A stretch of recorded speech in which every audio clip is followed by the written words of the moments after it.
I want to pick up the thread of something that you just talked about, because we've been spending a lot of time about owning the Zoom in terms of what people see, but there's also what do people hear. And so this is one of those things in the world of Zoom or Teams, when we're in these virtual environments, often the participants in the meeting have themselves on mute, literally on mute. So psychologically, they are also on mute.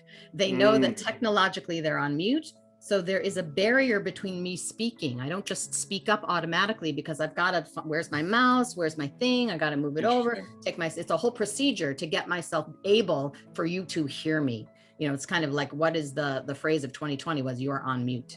So again, back to the leader of the meeting, having good presence and owning the Zoom so that we don't embarrass anybody. So let's say George is the person that you're going to do the warm call to. So George, I want to come specifically to you to ask your perspective, because you work in the customer service department. And my question is, and you insert your question, and then you add, so George, take yourself off mute and explicitly say to people, take yourself off mute, and then it reminds them that they should take themselves off mute.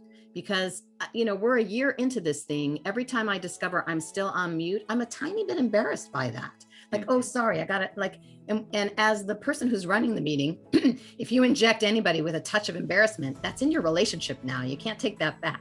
So really being explicit and announcing to people, and say it again and again and again. So Amy, take yourself off mute, and Kristen, take yourself off mute, and Nathan, take yourself off mute, and psychologically and actually. So that's another Zoom piece.